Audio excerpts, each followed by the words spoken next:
ni wenye kutekeleza ibadat tofauti, na vile vile waf'alu alkhaira, muwe ni wenye kufanya mambo ya khair, muwe ni wenye kufanya mambo mazuri, la'allakum tuflihun, ili mupate kufaulu.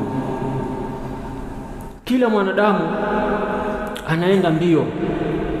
Kwa nini huyu mwanadamu anaenda mbio? Anatafuta kufaulu katika mambo yake. Sasa ukienda hapo town, ukienda huko CBD, ukikaa tu mahali uangalie vile watu wanaenda mbio, huyu anaenda huku, huyu anarudi huku, huyu anazungumza hivi, huyu anafanya vile, huyu anauza hii, huyu ananunua, watu wako mbioni. Kaa siku moja uangalie tu vile watu wanaenda mbio. Hawa watu wanatafuta nini? Wanatafuta kufaulu katika mambo yao, katika biashara zao, katika familia yao. Wanataka utulivu, wanataka amani, wanataka furaha. Utulivu, amani, furaha na kufaulu iko katika dini ya Allah tabaraka taala. Iwapo tutasimamisha dini katika nyoyo zetu, katika familia yetu, katika mambo yetu, tutakuwa ni wenye kufaulu. Na miongoni mwa sababu ya mtu kufaulu ni kumwogopa Allah. Wattaqullah la'allakum tuflihun, ili mupate kufaulu. Unataka kufaulu katika familia yako? Mwogopeni Allah nyinyi watu wa familia, muone kama hamtafaulu. Vile vile miongoni mwa njia ya kufaulu ni mtu awe anamtaja Allah na kumkumbuka Allah na kufanya dhikrullah. Wadhkurullaha la'allakum tuflihun. Allah anasema mtajeni yeye, muwe ni watu wa kumtaja na kumkumbuka Allah ili muweze kufaulu. Sisi leo hii baadhi yetu au wengi wetu tumeharibikiwa katika mambo yetu. Mambo yetu hayako sawa kwa sababu hatujashikamana na dini ya Allah tabaraka taala. Ndio maana utaona watu katika familia moja, wengine hawazungumzi na mjomba yake na baba yake na kaka yake, na utaona mwingine biashara yake haiendi vizuri. Wewe ukiona biashara yako haiendi vizuri, jiulize nafsi yako kabla kusema sijui kuna hasad, kuna ain, ziko hizo, lakini kabla kuangalia kwengine huko, anza na wewe nafsi yako. Ya Allah, mimi ninakosea wapi mpaka naona mambo yangu hayaendi? Isute nafsi yako na ukimbilie katika kufanya khair. Rudi kwa Allah tabaraka taala na uwe na hamu ya kufanya jambo ambalo kwamba litakuwa ni sababu ya wewe kufanikiwa. Mtume alayhi salatu wasalam akasema, ihris ala ma yanfa'uk wasta'in billah. Kuwa na pupa ya kufanya jambo ambalo kwamba litakuletea manufaa na utake usaidizi kutoka kwa Allah. Ihris ala ma yanfa'uk wasta'in billah wala ta'jaz, wala usigive up, usikate tamaa, usivunjike moyo. Jaribu. Leo umeweza, kesho umeshindwa. Jaribu, jaribu, jaribu mpaka ile siku utaondoka hapa duniani. Iwapo utafanya bidii na utajitahidi katika kufuata dini ya Allah, katika kufuata maamrisho ya Allah, katika kuachana na haramu, ukawa una bidii, ndio wewe ni binadamu na mpungufu. Wakati mwingine inaenda vizuri, wakati mwingine haiendi. Unasema leo acha nijaribu kuamka qiyamul layl. Umelala ukiangalia hivi ni saa 1 asubuhi. Kesho jaribu tena. Kesho umefanikiwa, jaribu tena wiki ijayo. Umeshindwa, haikuwezekana, endelea kufanya bidii. Walladhina jahadu fina lanahdiyannahum subulana. Iwapo utajitahidi katika njia ya Allah, Allah atafanya mambo yako yatakuwa mepesi. Kwa hivyo tuwe na bidii ya kufanya mambo ya kumfurahisha Allah tabaraka taala katika mambo ya khair. ya ibadat, muamalat na mingineo, kama walivyokuwa masahaba. Moja kati ya masiku, nasan min ashabi rasulillah sallallahu alayhi wasallam, moja kati ya masiku watu walimwambia Mtume Muhammad sallallahu alaihi wasallam, masahaba hawa wakasema, dhahaba ahlu ad-duthur bil ujur, matajiri wamechukua thawabu zote. Hawa matajiri hawa wamechukua thawabu. Matajiri masahaba wakati huo wameenda naambia, ya Rasulullah, dhahaba ahlu ad-duthur. Ahlu ad-duthur bimaana aghniya, watu wenye mali, bil ujur, hawa wamechukua thawabu zote, wameenda nazo. Kinamna gani? Wakafafanua, yusalluna kama nusalli, hawa matajiri wanasali kama vile sisi maskini tunavyosali. Hapo tuko sawa sisi na matajiri.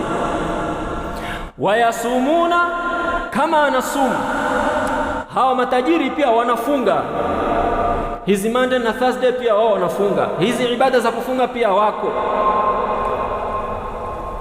Kwa hivyo katika ibada ya sala wako, yusalluna kama nusalli wayasumuna kama nasumu, na vile vile ibada za kufunga pia wako. Wametushinda hawa matajiri katika jambo ambalo kwamba atalitaja sahihi. Wakasema, na akataja jambo ambalo kwamba liliwafanya masahaba pia walisikia wivu, wakaona hawa matajiri khairi zote wamechukua wao. Wakasema, wayatasaddaquna bifuduli amwalihim, hawa matajiri wanatoa sadaqa na mali zao nzuri. Sisi maskini hatujapata hii chance ya kutoa sadaqa. Angalia vile masahaba walivyokuwa wanapigania kufanya mambo ya khairat. Masahaba maskini wanatamani lau kwamba wangekuwa na mali na uwezo, sio kujifakhirisha, sio mali ambayo kwamba itafanya wao wastarehe katika dunia, la, wao pia wanatamani wawe na mali ili waweze kutoa. Wayatasaddaquna bifuduli amwalihim, hawa matajiri wanatoa sadaqa, wametushinda katika thawabu, katika malipo. Tajiri anajenga msikiti, maskini hana uwezo wa kutoa mali ya kujenga msikiti. Tajiri anachimba kisima, maskini hana uwezo wa kuchimba kisima. Tajiri anasimamia yatima, maskini hana uwezo. Mtume Muhammad sallallahu alaihi wasallam akwambia, awalaysa qad ja'ala Allahu lakum ma tasaddaqun, je, hivi nyinyi maskini hamuna kitu ambacho kwamba mtatolea sadaqa? Kwa sababu walikuwa wanasikia wivu kwamba hawa matajiri wametushinda katika mambo mazuri, katika mambo ya khair, katika mambo ya kumridhisha Allah. Pia wao walikuwa wanataka kuwa namna hiyo. Sasa Mtume Muhammad sallallahu alaihi wasallam akaelekeza katika ibadat ambazo kwamba wakizifanya pia wao watapata malipo sawa kama hao matajiri, hao malipo ya sadaqa. Akasema alayhi salatu wassalam, inna lakum bikulli tasbihatin sadaqah wa kulli takbiratin sadaqah wa kulli tahmidatin sadaqah wa kulli tahlilatin sadaqah wa amrin bil ma'ruf sadaqah wa nahyi 'an munkarin sadaqah wa fi bud'i ahadikum sadaqah. Mtume alayhi salatu wassalam akawa ni wenye kuelekeza hawa maskini katika jambo ambalo kwamba pia wao wakilifanya watakuwa ni wenye kupata malipo ya sadaqa. Ndiyo, huna uwezo wa kutoa mali wewe, lakini kila takbira utakayoileta, Allahu akbar, Allahu akbar, Allahu akbar, hiyo ni sadaqa. Ukisema subhanallah, subhanallah, subhanallah, hiyo ni sadaqa, unaandikiwa wewe maskini. Vile vile ukisema alhamdulillah, alhamdulillah, kusema tu alhamdulillah, hiyo ni sadaqa. Vile vile ukisema la ilaha illa Allah, la ilaha illa Allah, ni sadaqa na mengineo. Ukiamrisha watu mema ni sadaqa, ukikataza watu maovu pia ni sadaqa.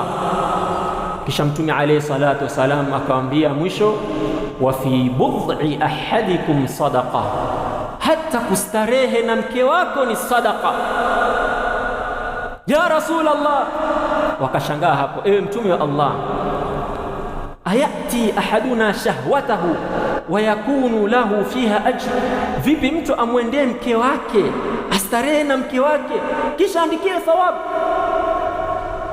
Namna gani? Walishangaa masahaba, kama vile baadhi labda wameshangaa, yani wewe kustarehe na mke wako ni sadaqa, ni jambo la khair, kivipi inakuwa namna hiyo? Mtume alayhi salatu wassalam akawaambia, araaitum law wada'aha fi haramin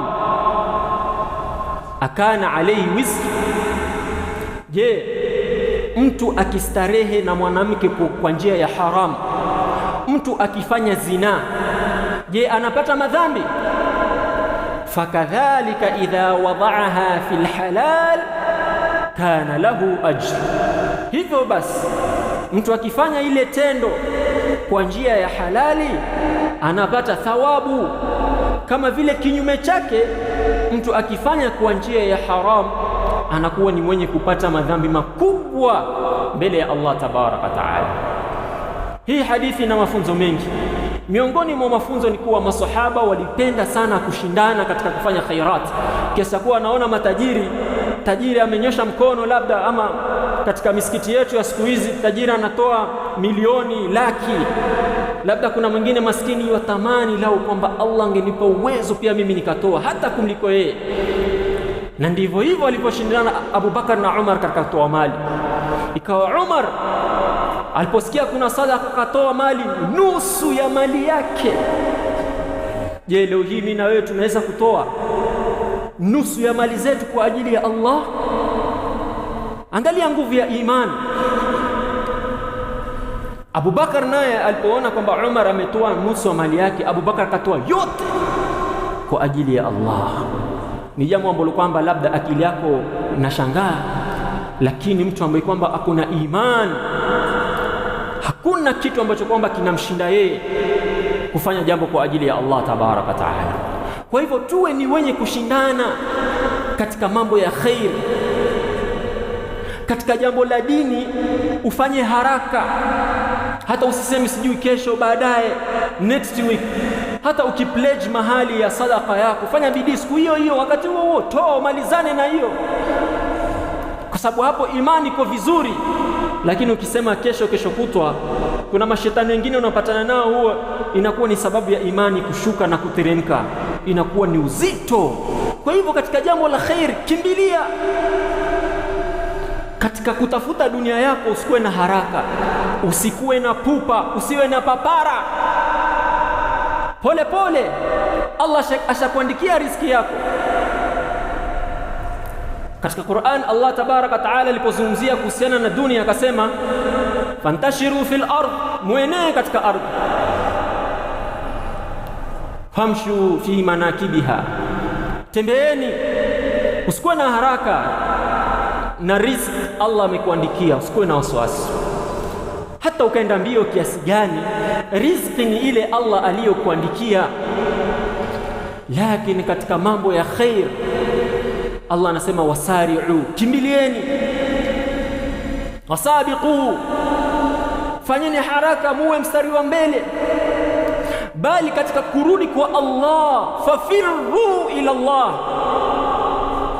Ikiwa unataka mahusiano, ujenge mahusiano wewe na Allah, kimbia zaidi, speed ongeza zaidi.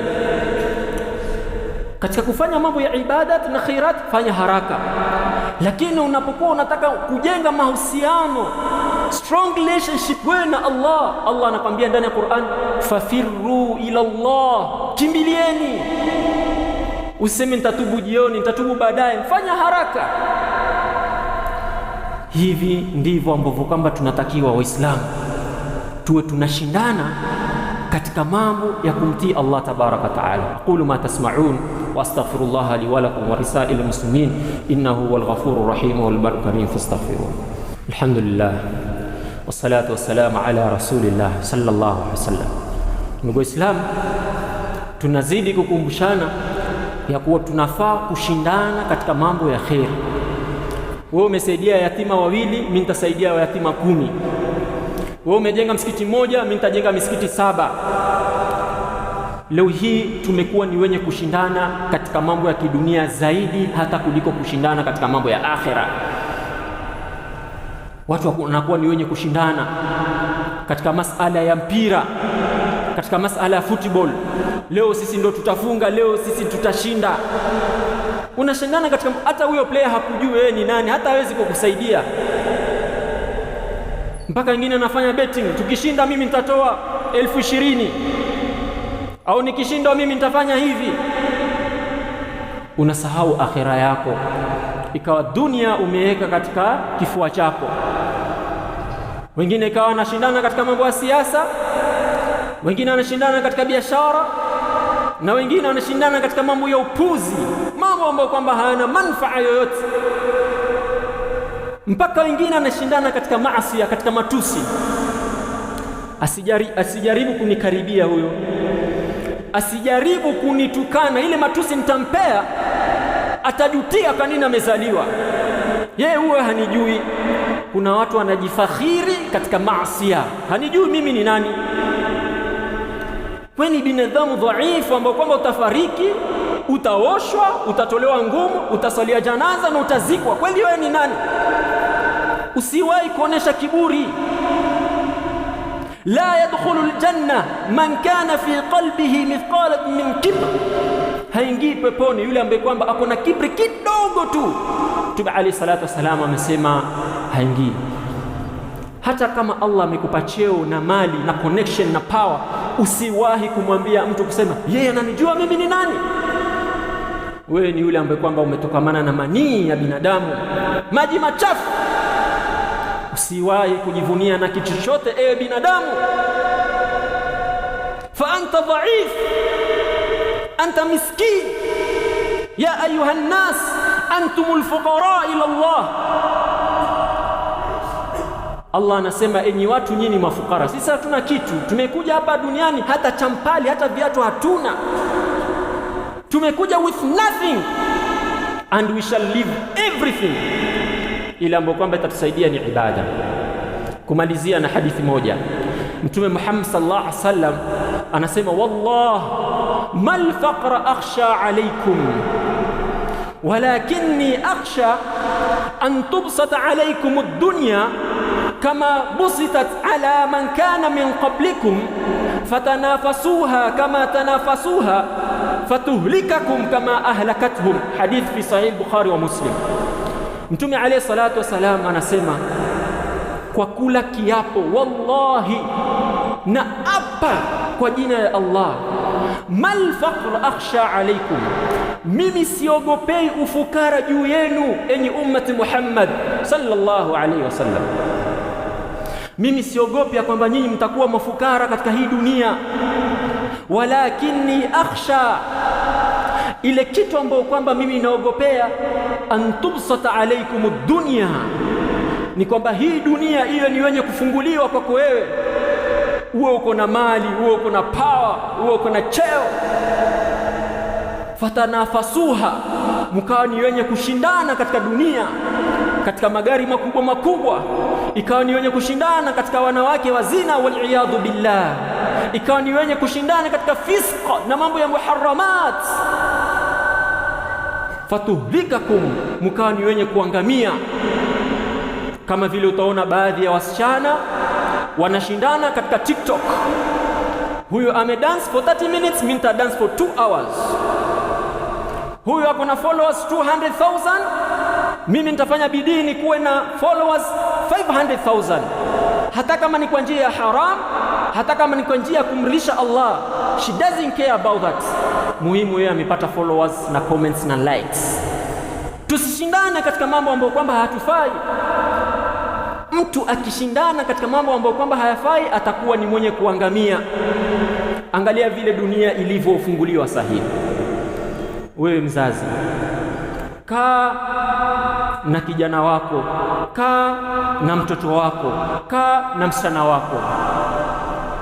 Katika nasaha wewe ukimwambia mimi siogopi kwamba wewe utakuwa fakiri baada ya kuondoka hapa duniani. Wewe mzazi mwambie kijana wako